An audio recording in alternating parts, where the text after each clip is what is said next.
भगवान की, आचार्य भगवान पूज्यपाद स्वामी महाराज की, आचार्य गुरुदेव विराग साहब जी महाराज की, अहिंसामय विश्व धर्म की। हाँ, पढ़ते हैं। मोहेन संवृतम ज्ञानम स्वभावम लभते नाही,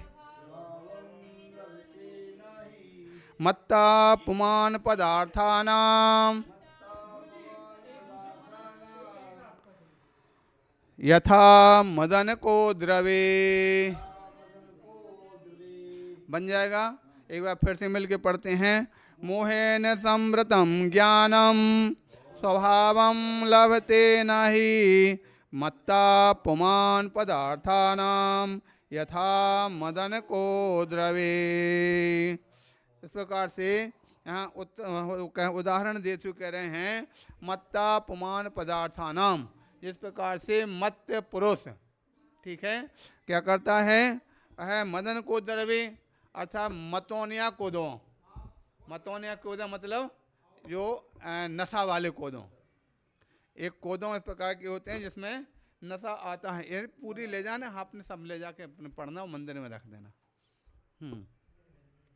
तो यहाँ कहते हैं, हाँ, मदमत्त करने वाले जो कोदों फल हैं, कोदों हैं, वो खाने पर क्या होता है, जिस प्रकार से कोई शराबी के लिए शराब का नशा आता है, भांग खाने वाले के भांग का नशा आता है, अथवा और क्या होती है इस प्रकार की चीज़ हैं, हाँ, धतूरा खाने वाले को उसका नशा आता है। इस प्रकार से नशे में जो मदमत्त पुरुष है वो क्या होता है, मोहिन संवृत्तम ज्ञानम।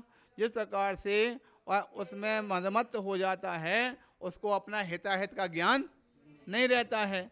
उसी प्रकार से जो मोह में आकर के मदमत्त हो जाता है, उस मोह में आकर के उसके लिए बस वही चीज़ नज़र आती है, उसके लिए हित और अहित का ज्ञान नहीं रहता है। सीधी सी बात है, जब कोई व्यक्ति अगर किसी प्रकार से, कोई व्यक्ति हो सकता किसी स्त्री के ऊपर मोहित हो जाएगा, अब उसके लिए हमेशा सोते जागते वही दिखेगी।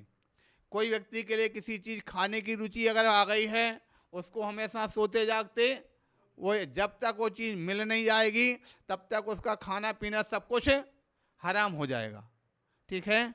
जो व्यक्ति जिस चीज़ के प्रति आसक्त हो जाता है और आसक्ति के कारण से, आसक्ति ही मोह है, तो इसलिए यहाँ कथन किया, मोहेन संवृत्तम, मोह से ढका हुआ जो ज्ञान है अपने स्वभावम लभते नहीं, स्वभाव को कभी प्राप्त हो सकता नहीं है। जिस प्रकार से यहाँ पर जो है कोई व्यक्ति शराबी है, शराब के नशे में आकर के अपने हित को नहीं जान पाता है और जब जो कुछ आए वो उसको करने लगता है। इसी प्रकार का उल्लेख अन्य ग्रंथों में भी, जैसे कि तत्वार्थ सूत्र के अंदर कथन किया था, मिथ्यात्व की जीव की दशा कैसी होती है, तो उसमें क्या बताया था, मिथ्यात्वी जीव है वह कैसा, कभी सत्य को सत्य कहता है, कभी असत्य को असत्य कहता है, कभी असत्य को सत्य कहता है, कभी सत्य को असत्य कहता है। वह सब प्रकार की स्थिति में ऐसी स्थिति वाला है, लेकिन फिर भी वो कैसा होता है, तो मिथ्यावादी होता है। इसलिए यहाँ पर कथन किया, ये सब क्या, मोह, मिथ्यात अर्थात मोह में आवृत जो होता है, मिथ्यात में जो आवृत हो जाता है, तो उसके लिए कुछ भी सही और गलत का भान नहीं होता, और जिसको सही गलत का भान ना हो वो कभी भी अपने स्वभाव को प्राप्त कर सकता नहीं है। ऐसा यहाँ पर आचार्य महाराज ने यहाँ पर उल्लेख दिया। कहने का तात्पर्य है, मोह से ढका हुआ जो आत्मा का स्वभाव को नहीं प्राप्त कर पाता है, जैसे नशीले कोदों को खा लेने से मूर्छित बेहोश मनुष्य पदार्थों को ठीक तरह से जान सकता नहीं है। उसी को काव्य रूप में शायद पहले नहीं पढ़ पाए, देखते हैं। अरे मोह से आवृत हो यदि ज्ञान, आत्म स्वभाव का ना हो भान, मदन को द्रव को ज्यों खाए, मत्य पुरुष तम जगत भ्रमाए।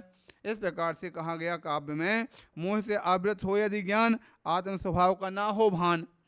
कहते हैं मदन को द्रव को ज्यों खाए, यानी नशीले कोदमा को खा करके मत्स्य पुरुष ज्यों जगत भ्रमाए, संपूर्ण जगत में भ्रमण करता है, ऐसा यहाँ पर ज्ञान, यह उल्लेख आचार्य भगवंत ने यहाँ पर दिया है। इसलिए हे भव्य जीव, जिस प्रकार से मोह में आवृत जो संसार डूब रहा, अपने मोह को छोड़ने का, मोह को त्यागने का यहाँ पर संदेश दिया जा रहा कि संसार के जो मोह है, वह मोह को जब तक नहीं छोड़ोगे तब तक तुम्हारा कभी कल्याण होने वाला नहीं है। इसलिए मोह को छोड़ने का संदेश आचार्य भगवंत के द्वारा दिया गया। समझ में आ गया?